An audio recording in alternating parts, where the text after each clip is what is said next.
Bab 1121. Corin mengepalkan tangannya. Ia lalu cepat-cepat mengeluarkan ponselnya untuk menelepon Jeremy, yang sebelumnya tak ingin ia hubungi lagi. Jeremy segera mengangkat teleponnya, tetapi dia tidak menyapa atau mengatakan apapun padanya. "Jeremy Holden, apa yang kau pikir sedang kau lakukan?" tanya Corin dengan marah. "Jadi begitu caramu memanggilku mulai sekarang? Apa ini caramu menunjukkan kalau kau tidak ingin bersamaku lagi?" tanya Jeremy parau. Corin tidak meneleponnya untuk membicarakan hal itu. "Tuan Jeremy, kita bukan anak-anak lagi. Tidakkah menurutmu aku kekanak-kanakan menahanku di tahanan rumah hanya karena kau marah padaku?"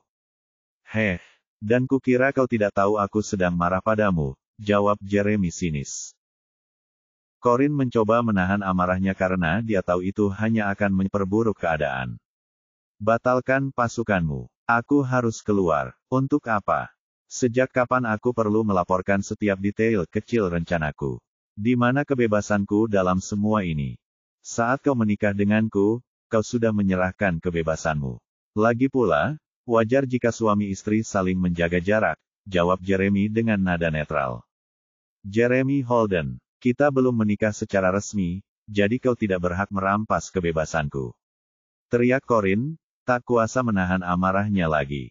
"Tinggallah di rumah saja. Aku akan kembali mengunjungimu begitu aku punya waktu," katanya dingin. Setelah itu, dia menutup telepon. Corin begitu marah hingga ia hampir melempar teleponnya. "Bajingan itu, apa haknya memperlakukanku seperti ini? Jadi ini sifat aslinya, iya. Oh, betapa bodohnya aku telah jatuh cinta pada sikap baiknya," pikir Corin sambil menggertakkan gigi. Ia lalu berkata pada dirinya sendiri untuk tenang, lebih penting memikirkan jalan keluar daripada mencaci maki diri sendiri dalam hati. Sementara itu, di Newmoon Group, Aaron sedang minum kopi. Entah kenapa, ia merasa sangat cemas. Ia keluar dari kantornya untuk mencari santai. Begitu dia membuka pintunya, dia melihat bawahannya tengah menggoda Annie, yang, dilihat dari tawanya, tampaknya tidak keberatan sama sekali. Aaron merasa ini aneh. Dulu, Annie pasti akan mengabaikan setiap rayuan yang ditujukan padanya. Ia menyipitkan mata, penasaran kenapa Annie masih mau bekerja di sana setelah perlakuannya. Ekspresi bawahan itu langsung berubah serius ketika menyadari Aaron sedang menatap mereka. Ia lalu berdeham, menyapa Aaron, dan membawa berkas-berkas yang disiapkan Annie untuknya kembali ke tempat duduknya. Annie terkejut melihat Aaron juga berdiri di sana. Ia segera berdiri dan membungkuk padanya. "Ada yang bisa saya bantu, Tuan Aaron?" tanyanya profesional. Aaron tersenyum dan menghampirinya. "Saat ini belum. Tapi harus kuakui, aku cukup terkejut melihatmu di sini. Saya cukup menyukai fasilitas dan tunjangan yang diberikan pekerjaan ini, jadi kecuali perusahaan memecat saya tidak punya alasan untuk mengundurkan diri," jawab Annie dengan sopan. Aaron mengangkat alisnya. "Bukankah lebih baik kamu bekerja di perusahaan pamanmu? Aku yakin dia akan mengatur agar kamu bekerja di posisi yang lebih baik dengan gaji yang lebih tinggi. Lagi pula, kamu tidak perlu membuatkan kopi untuk siapapun di sana." Bab 1122. Kau benar, Tuan Aaron. Pamanku akan melakukan apa yang kau katakan, tapi aku tidak ingin hidup di bawah perlindungannya selamanya. Aku ingin belajar mandiri, jelas Annie. Aaron cukup terkesan dengan sikapnya. "Hah, lumayan. Apa rekan kerjamu baru saja menggodamu?" Perubahan topik yang tiba-tiba itu mengejutkan Annie.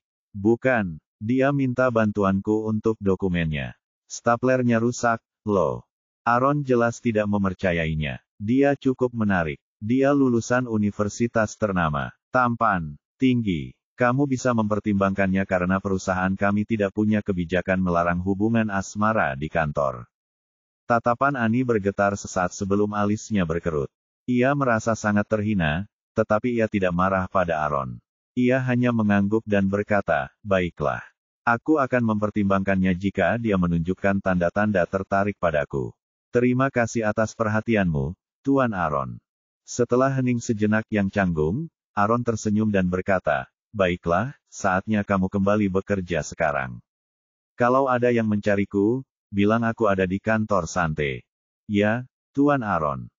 Aaron mulai berjalan menuju kantor Sante. Tiba-tiba, ia menarik dasinya untuk melonggarkannya. Entah kenapa, dia merasa seperti tercekik. Kantor Sante hanya beberapa langkah darinya. Mengingat hubungan mereka, dia tidak pernah mengetuk pintu untuk mengumumkan kedatangannya. Sebaliknya, dia hanya membuka pintu dan berkata, "Hei Sante, apa bos memanggilmu?" "Aku tidak tahu kenapa, tapi aku merasa." Dia berhenti berbicara saat melihat pemandangan mengejutkan di hadapannya. Sante dijepit ke jendela dari lantai sampai ke langit-langit oleh seorang pria yang mengisap dan mencium lehernya. "Aku kenal orang itu. Dia Sunny Rivera," pikir Aaron kaget. Ketika Sante menyadari Aaron telah menerobos masuk, dia dengan tenang mendorong Sunny dan merapikan pakaiannya sebelum duduk di kursinya. "Baiklah, selesaikan apa yang sudah kau mulai." "Kau merasa," desak Sante setelah menyesap kopinya. Aaron tersadar dari lamunannya. Aku merasa cemas. Aku khawatir Jeremy akan melakukan sesuatu yang akan menyakiti bos." Sante mengangkat kacamata berbingkai emasnya. "Aku juga. Aku berencana menelepon bos nanti." Namun, Aaron jelas tertarik pada hal lain saat itu. Ia melirik cupang di leher Sante dengan tatapan menggoda sebelum menghampiri dan menyodoknya. Cek, aku nggak ngangka kamu seliar ini, Sante." Sante mengerutkan kening dan hendak mengatakan sesuatu ketika Sunny menepis tangan Aaron. "Jauhkan tanganmu darinya. Kau tidak berhak menyentuhnya," kata Sunny protektif. Alih-alih marah, Aaron malah tertawa. "Dan kau melakukannya. Itukah alasanmu menciumnya tadi?" tanyanya sambil menyeringai. Wajah Sunny langsung memerah karena ejekan itu. "Setidaknya aku punya hak lebih darimu. Cuma, jaga batasanmu di masa depan." Aaron mengangkat alisnya. "Kenapa kau lebih berhak daripada aku?" Wajah Sunny semakin merah. Karena dia gay." Aaron menyeringai lebih lebar. "Ya, ayo, dia milikmu, apa?" Sunny terlalu sombong untuk menyelesaikan kalimatnya, jadi dia menyenggol Sante. "Hei, beritahu dia siapa kita." Bab 1123. Aaron menatap Sante. "Jadi, kalian bersama?" Sante menyesap kopinya sebelum menjawab dengan acuh tak acuh, "Tidak." Aaron tertawa. Lalu ia menatap Sunny dengan puas. "Kau dengar itu? Dia bilang kalian tidak bersama." Dia tidak perlu mengobarkan api karena Sunny sudah marah. "Bagaimana kau bisa berkata begitu? Apa kau lupa apa yang kita lakukan hari itu?" Kau. Semakin dia mencoba menjelaskan dirinya, semakin merah wajahnya hingga akhirnya dia menyerah. "Oh, diam dan duduk. Aku sedang berusaha bekerja di sini," tegur Sante dengan kesal. Sunny menuruti perintahnya. Ia pun menjatuhkan diri di sofa, geram. Sante mengalihkan perhatiannya ke Aaron. "Ada lagi yang bisa kubantu?" Aaron melirik Sunny dengan mata berbinar. "Sante, dasar anjing mesum. Dia cuma anak kecil," bisiknya menggoda.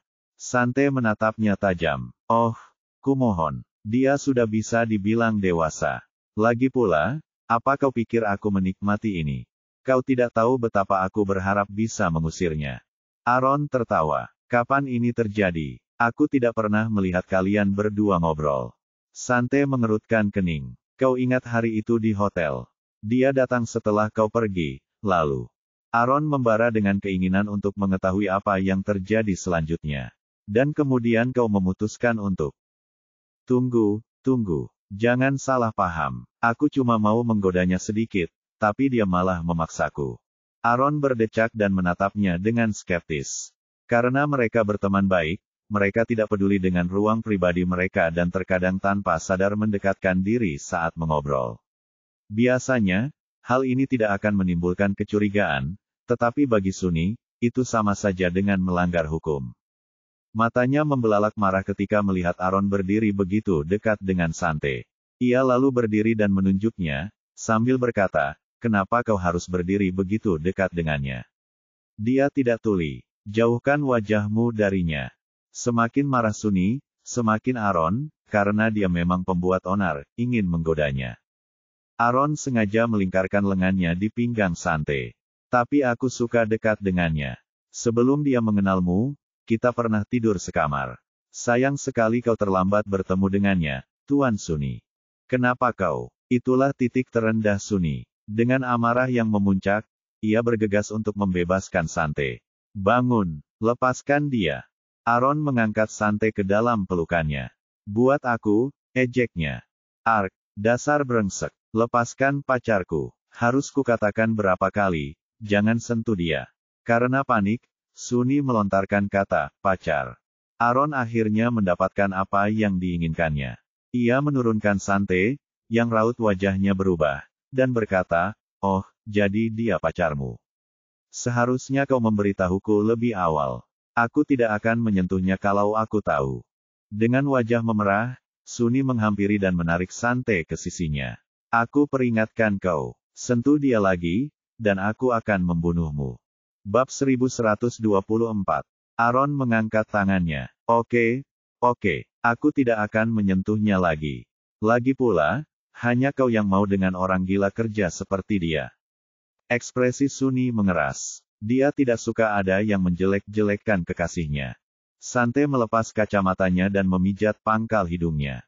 Sebaiknya kau pergi saja kalau tidak ada urusan lain. Aku akan mampir ke kantormu nanti, katanya kepada Aaron. Aaron mengangkat bahu. Oke, baiklah. Aku tidak akan mengganggu kalian berdua lagi. Aku akan menelepon bos sekarang. Jangan beritahu dia apapun tentang ini, oke? Sante memperingatkan. Aaron hanya memberinya isyarat, oke. Ia mengerti mengapa Sante tidak ingin Corin tahu karena ada kemungkinan besar Corin akan marah pada Sante karena telah merenggut kepolosan saudara tirinya.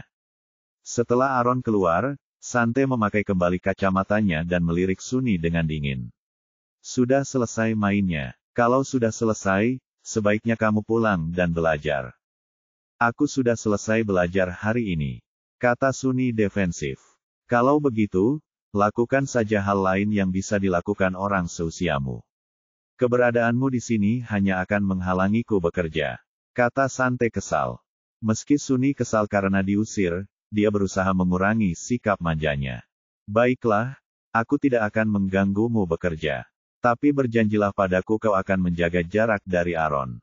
Dia sepertinya bukan orang baik bagiku. Sante kembali duduk di kursi kantornya dan menatapnya dengan nada mengejek. Kenapa aku harus menjanjikan hal seperti itu? Apa kau benar-benar mengira aku pacarmu? Suni mengerutkan kening lalu tersipu. Yah, begitu, kan? Jangan khawatir, aku akan menjagamu.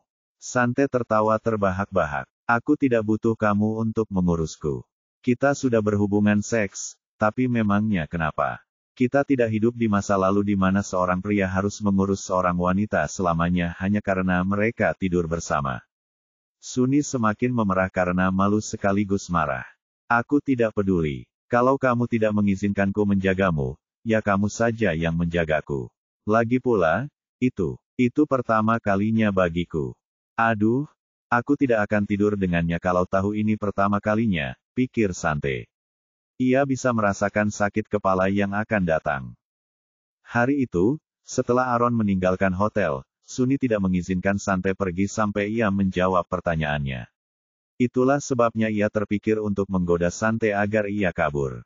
Yang tidak ia duga adalah Suni benar-benar akan melepas pakaiannya. Satu hal kemudian berlanjut ke hal lain, dan entah bagaimana mereka berakhir di ranjang dengan Sante di atasnya.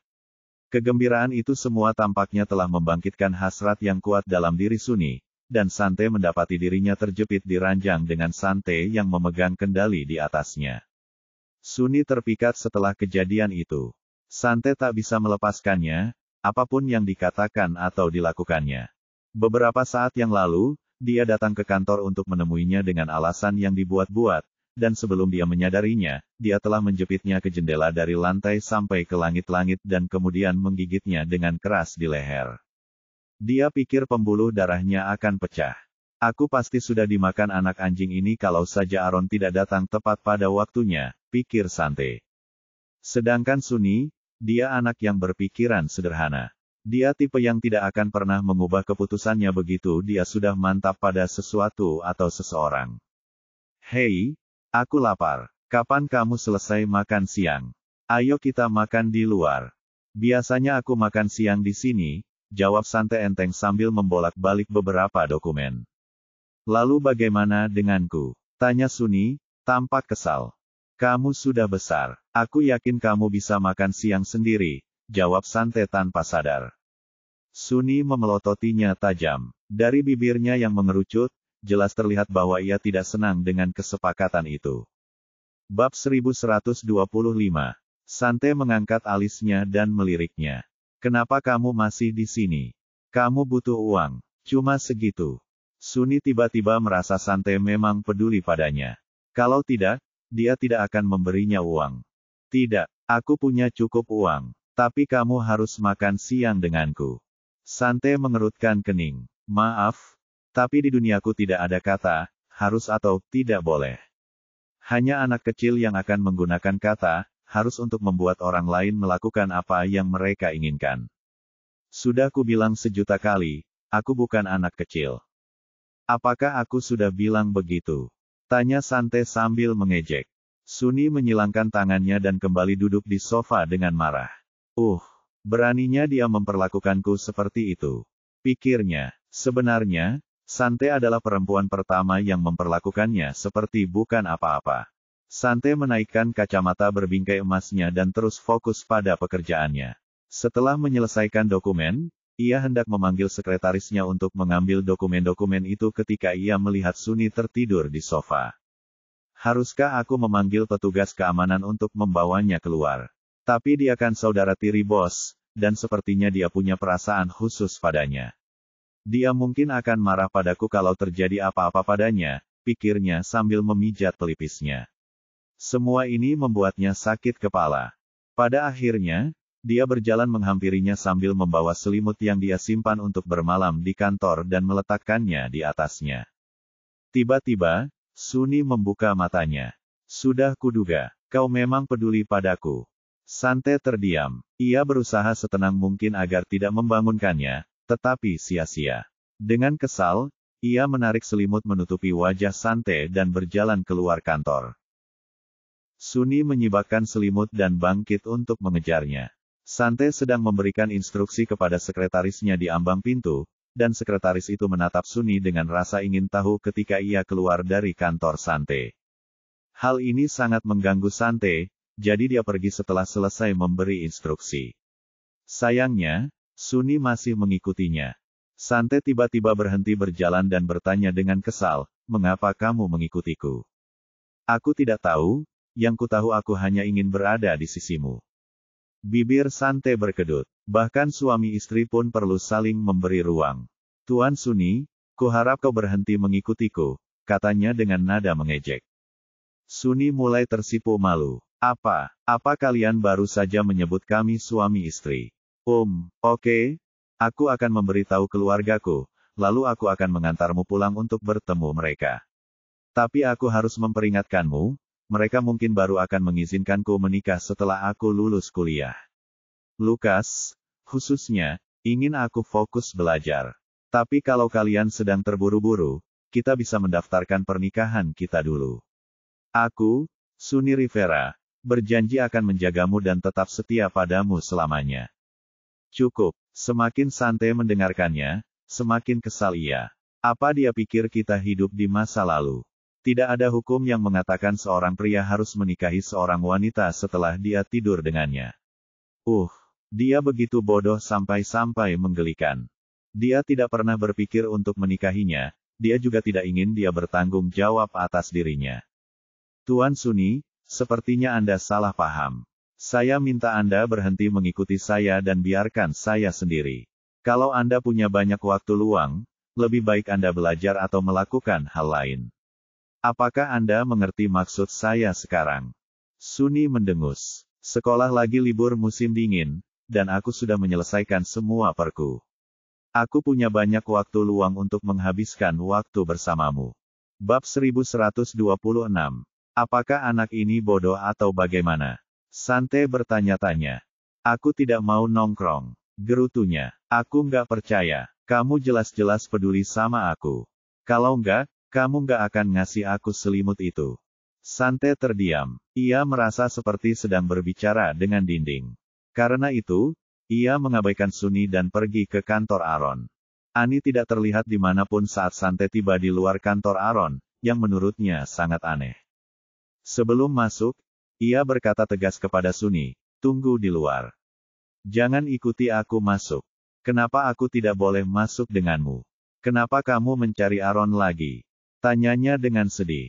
"Kalau belum tahu, ini perusahaan, dan saya sedang bekerja. Aaron adalah rekan bisnis dan kolega saya. Anda, yang bukan karyawan, tidak berhak ikut dalam diskusi bisnis kita." Sunny mendengus angkuh. "Baiklah, aku tidak akan mengganggumu bekerja. Aku akan menunggu di luar." Sante memutar matanya ke arahnya sebelum mengetuk pintu dan memasuki kantor Aaron. Sunny dengan cemas dan patuh menunggunya seperti anjing yang menunggu pemiliknya kembali. Sesekali, ia menempelkan telinganya ke pintu untuk mendengar apa yang terjadi di dalam. "Sunny, itu kamu kan?" Mendengar namanya dipanggil, Sunny menoleh dan melihat Annie dengan secangkir kopi di tangannya. "Hei, ternyata kamu, Sunny," kata Annie terkejut. "Kamu ngapain di sini?" Sunny terkejut melihat Annie juga ada di sana. "Aku juga seharusnya bertanya hal yang sama. Apa yang kamu lakukan di sini?" Annie kembali duduk di kursinya. "Aku kerja di sini." Mata Sunny terbelalak kaget. "Apa? Kamu kerja di sini? Kukira kamu kerja di perusahaan pamanmu." "Ya, tapi di sana sangat membosankan, jadi saya malah bekerja di sini. Lagi pula, ini kesempatan bagus bagi saya untuk belajar mandiri." Sebuah ide tiba-tiba muncul di benak Sunny. "Kalian masih membuka lowongan. Bolehkah aku bekerja di sini?" Annie menatapnya dengan curiga. "Kau ingin bekerja di sini? Kenapa? Bukankah lebih baik bekerja di perusahaan keluargamu?" Sunny cemberut. "Kerja di sana nggak bakal seru. Kakakku bakal ngeliatin aku kayak elang, dan dia bakal bilang apapun yang aku lakuin nggak pernah cukup. Lagi pula, aku juga mau belajar mandiri kayak kamu." Annie setengah percaya. "Kurasa perusahaan tidak akan mempekerjakan siswa yang belum lulus SMA." Sunny mengerutkan kening karena malu. "Aku akan segera lulus." "Yah, perusahaan juga tidak mempekerjakan pekerja paruh waktu. Lalu bagaimana kamu mendapatkan pekerjaan itu?" Annie memutar bola matanya. "Kita berbeda, oke. Aku lulusan universitas. Lagi pula, aku mendapatkan pekerjaan itu melalui jalur yang sah. Aku melamar dengan resumeku dan pergi untuk wawancara." Sunny mendengus. "Kamu pikir kamu hebat hanya karena kamu lulusan universitas?" "Ya, dewasa banget," kata Annie sinis. "Ngomong-ngomong, kamu belum cerita kenapa kamu di sini. Ngomong-ngomong, maukah kamu menjelaskan kenapa telingamu menempel di pintu kantor Tuan Aaron?" Sunny berdeham canggung. Aku tidak bermaksud menguping atau apapun, tapi, pacarku ada di dalam, dan aku khawatir padanya." "Apa? Kamu punya pacar?" Sunny mengangkat dagunya dengan bangga. "Ya, kenapa kamu terdengar begitu terkejut?" Annie melambaikan tangannya dan tertawa. "Sulit sekali aku percaya itu. Maksudku, cewek mana yang mau pacaran sama cowok kayak kamu?" Hahaha. Wajah Sunny menjadi muram. "Satu-satunya anak di sini cuma kamu." Bab 1127. Yang tidak diketahui Sunny dan Annie adalah bahwa efek kedap suara pintu Aaron tidak sebaik yang mereka bayangkan. Karena itu, Aaron dan Sante bisa mendengar semua yang mereka bicarakan di luar. Sante sedang duduk di seberang meja kerja Aaron dengan kepala berdenyut-denyut. "Ada apa, Sante? Kenapa mukamu sedih sekali? Apa anak itu tidak sesuai dengan keinginanmu?" goda Aaron. Sante memutar bola matanya ke arahnya. "Oh, diam. Apa enaknya diikuti anak kecil seharian?" Aaron menopang dagunya dengan tangannya. "Kalau begitu, sebaiknya kau tidak berhubungan seks dengannya sejak awal." Sante menepuk jidatnya. "Kau benar. Tak ada hari tanpa penyesalan atas perbuatanku di hotel hari itu. Adakah cara agar aku bisa menyingkirkannya?" Aaron mengangkat alisnya. "Aku bisa memikirkan satu, tapi apa terburu-buru? Jarang sekali menemukan anak laki-laki naif seperti dia di zaman sekarang, jadi kenapa tidak bersenang-senang dulu dengannya?" "Tidak, terima kasih. Cepat, beritahu aku cara menyingkirkannya." "Gampang," Kamu tinggal telepon Lukas dan bilang kalau adiknya mengganggumu, terus dia akan kirim orang buat ngurusin dia. Sante juga sudah memikirkan ide ini, tapi ia khawatir Lukas akan menghukum Sunny kalau ia melakukannya. Lagi pula, ia juga ikut bersalah karena menggoda Sunny duluan. Melihat Sunny terdiam, Aaron mengangkat alisnya tajam. Apa kau khawatir Lukas akan menghajar Sunny saat pulang nanti? Satu-satunya cara agar anak itu bisa belajar dari kesalahannya adalah jika Lukas menghajarnya, jadi ayo kita panggil dia. Kata Sante sambil mengerutkan kening. Dia kemudian mengeluarkan teleponnya dan menghubungi nomor kantor Lukas. Setelah dia menutup telepon, Aaron berdecak dan berkata, "Aku tidak percaya kau benar-benar meneleponnya." Sante mengangkat kacamata berbingkai emasnya dan meliriknya dengan kesal. "Kaulah yang memberiku ide itu. Ngomong-ngomong, apa kau sudah menelepon bos?" Ekspresi Aaron berubah serius saat mendengar nama Corin. "Sudah, tapi dia tidak mengangkatnya." "Apa?" Sante memeriksa jam di ponselnya. "Mustahil, seharusnya dia sudah bangun sekarang." Aaron juga sangat khawatir. "Coba telepon dia. Ada kemungkinan Tuan Jeremy sudah memblokir nomorku dari ponselnya." Sante menghubungi nomor Corin, tetapi nomornya juga masuk ke pesan suara. Keduanya bertukar pandang satu sama lain, keduanya berpikir, ini tidak mungkin bagus. Dia juga tidak membalas satu pun pesanku. Ini sangat tidak seperti dirinya. Apakah menurutmu Tuan Jeremy tahu kalau kita memberitahu bos tentang istri rahasianya di luar negeri, jadi dia memutuskan untuk menjauhkannya dari kita? Ada kemungkinan, haruskah kita pergi ke mansion untuk mencari bos? Tapi kalau Tuan Jeremy bersikeras menjauhkannya dari kita bahkan tidak akan bisa mendekati rumah besar itu. Sementara itu, di luar kantor Aaron, Sunny dan Annie masih bertengkar satu sama lain. "Hei Sunny, kamu bilang pacarmu ada di kantor Tuan Aaron, kan? Ada urusan apa dia dengan Tuan Aaron?" Selidik Annie. Dia penasaran, apa Aaron bakal sebegitu brengseknya sampai mau merayu pacar Sunny juga. Entahlah, mungkin dia sedang memberinya perintah atau semacamnya. Memberinya perintah. Ulang Annie kaget. Siapa dia yang berani memerintah Tuan Aaron? Sunny menunjuk dengan bangga ke arah kantor Sante, sambil berkata, kantornya ada di sana, jadi dia punya hak untuk memerintah Tuan Aaron. Bab 1128. Annie hampir tersedak kopi yang sedang diminumnya. Uhuk, maksudmu pacarmu Nona Sante?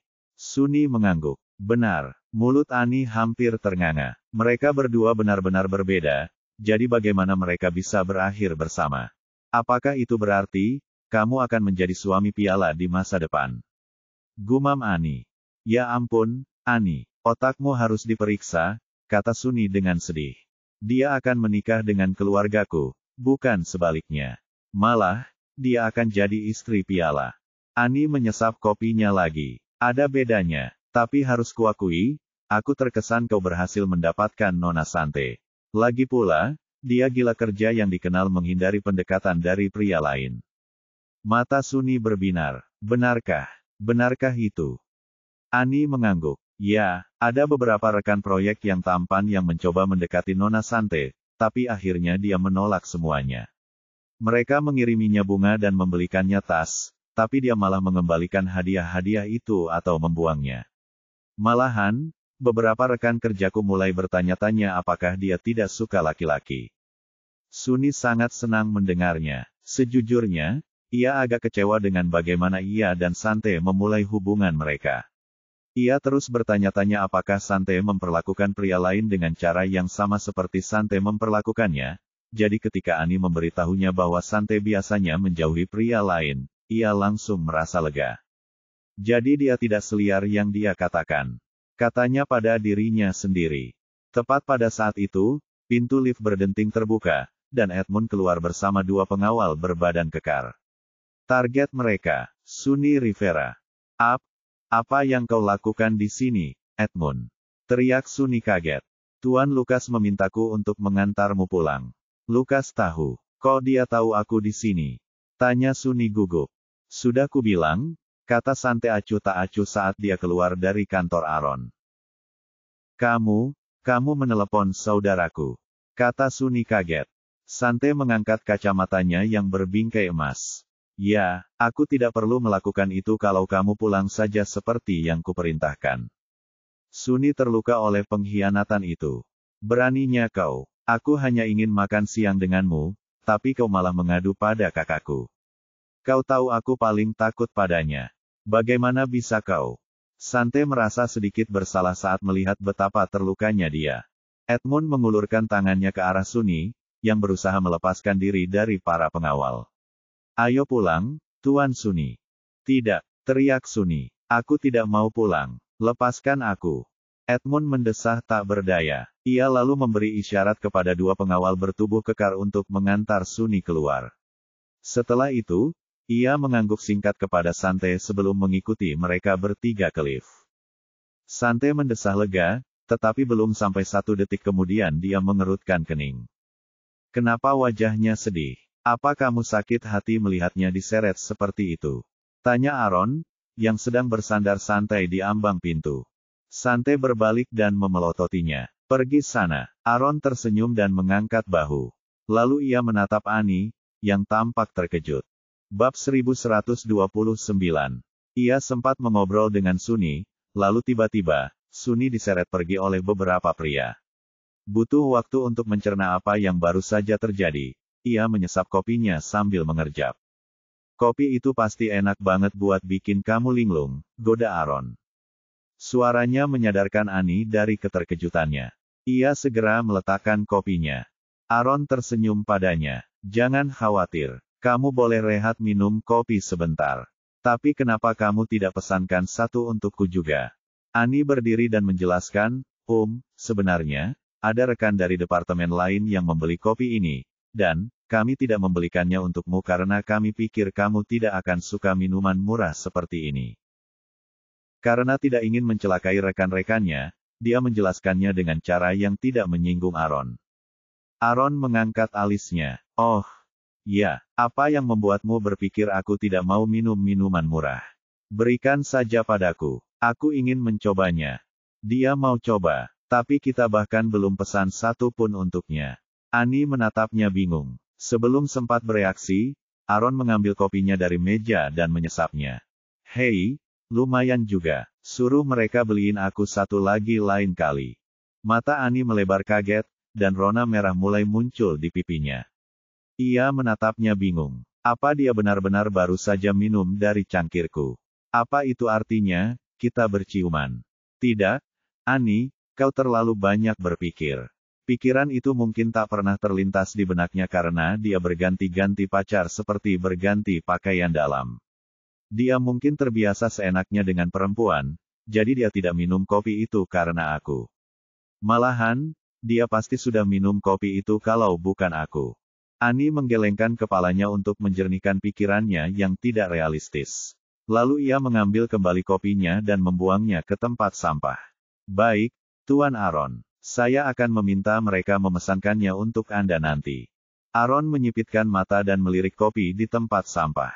Tiba-tiba ia terkekeh dan berkata, aku tidak tahu kau begitu membenciku. Maaf sudah merusak kopimu. Annie mengerutkan kening dan berkata dingin, tidak apa-apa. Aku biasanya tidak menghabiskan kopiku. Raut wajah Aaron mengeras. Ia tak terbiasa diperlakukan sedingin itu oleh Annie.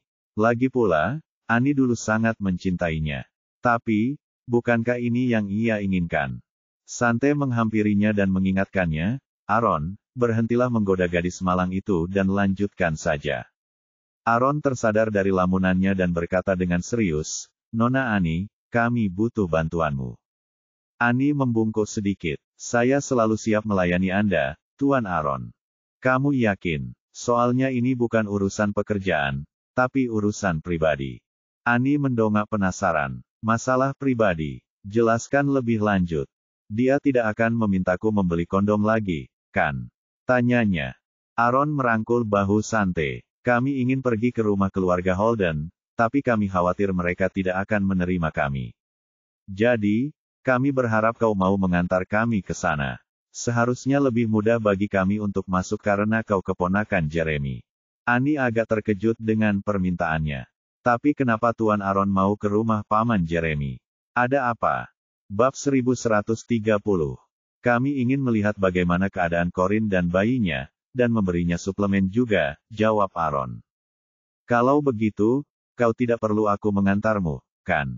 Maksudku, aku yakin keluarga Holden akan menyambutmu kalau hanya itu yang kau inginkan, kata Annie, bingung. Aaron mengangkat alisnya. Lebih baik kami bawa kamu. Bagaimana kalau mereka tidak mengizinkan kami masuk? Itu artinya kami pergi ke sana sia-sia. Annie merasa semuanya agak aneh, tapi apa yang dikatakan Aaron juga masuk akal. Karena itu, ia mengangguk dan berkata, oke. Kita berangkat sepulang kerja saja. Tidak, kita bisa pergi sekarang juga kalau kamu setuju. Sekarang, Annie mengerjap dan melihat jam di ponselnya. Yah, aku agak senggang. Oh, baiklah, ayo pergi. Annie mengambil tasnya dan memasukkan ponselnya ke dalamnya. Ia lalu mengenakan mantelnya dan mengikuti Aaron dan Sante ke lift. Dalam perjalanan, Aaron melihat sekilas merek kopi yang sama dengan yang diminum Annie beberapa saat sebelum duduk di atas meja seorang rekan pria. Ia bahkan melihat Annie dan rekan pria itu saling tersenyum.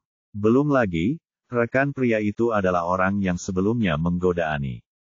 Setelah pengemudi menjalankan mobilnya, Annie masuk ke kursi penumpang depan sementara Sante dan Aaron duduk di kursi belakang. Annie melihat keluar jendela dan tiba-tiba teringat sesuatu. Ia mengeluarkan ponsel dari tasnya dan mengirim pesan kepada Corin, "Hai, aku sedang dalam perjalanan untuk menemuimu bersama Tuan Aaron dan Nona Sante. Ada yang ingin kubawakan untukmu." Ia menunggu Corin membalas selama beberapa menit, tetapi karena tidak kunjung mendapat balasan, ia keluar dari aplikasi. Namun, beberapa detik kemudian, ia menerima pesan dari Marcus Bing, rekannya. "Mengapa kamu pergi keluar dengan Tuan Aaron dan Nona Sante? Mereka meminta saya untuk membantu mereka dengan beberapa masalah pribadi." "Masalah pribadi? Aku tidak tahu kamu sedekat itu dengan mereka." "Tidak juga, kami hanya kebetulan punya teman yang sama." "Begitu, bukankah ini berarti kamu tidak punya waktu untuk makan siang? Apakah ada makanan di tempat yang kamu tuju?" Annie terkejut. Sudah lama sekali sejak terakhir kali ada yang peduli padanya. Tersentuh, ia hendak membalas ketika Aaron berkata, "Nona Annie, Anda boleh mengirim pesan teks sesuka hati, tapi sebaiknya jangan beritahu siapapun kemana kita pergi." Jari-jari Annie membeku. Ia secara naluriah menyembunyikan ponselnya dari pandangan sebelum berbalik untuk memeriksa apakah Aaron sedang mengintip pesannya. Ia diam-diam menghela napas lega ketika melihat Aaron sudah duduk dengan nyaman di kursinya. "Jangan khawatir, Tuan Aaron. Saya hanya mengirim pesan kepada Corin untuk menanyakan apakah saya bisa mendapatkan sesuatu untuknya," kata Annie. Aaron tersenyum. "Baiklah kalau begitu." Annie merasa Aaron tampak lebih mengancam daripada biasanya, tetapi dia tidak dapat menjelaskan mengapa dia merasa seperti itu. Dia segera mengirim pesan lagi ke Marcus. "Jangan khawatir, aku akan makan siang. Sampai jumpa lagi. Jaga keselamatanmu. Hubungi aku jika kamu butuh sesuatu." Tentu. Setelah itu, Annie memeriksa balasan Corin sekali lagi, tetapi tidak ada balasan. Akhirnya, ia memasukkan kembali ponselnya ke dalam tas. Aaron menyipitkan mata ketika melihat Annie bertingkah mencurigakan saat membalas pesan. Ia lalu tersenyum mengejek dan bertanya, "Ada yang agak naksir Marcus, iya? Jadi dia memang mengintip. Kalau tidak, bagaimana mungkin dia tahu siapa yang sedang kukirimi pesan?" Pikir Annie kaget.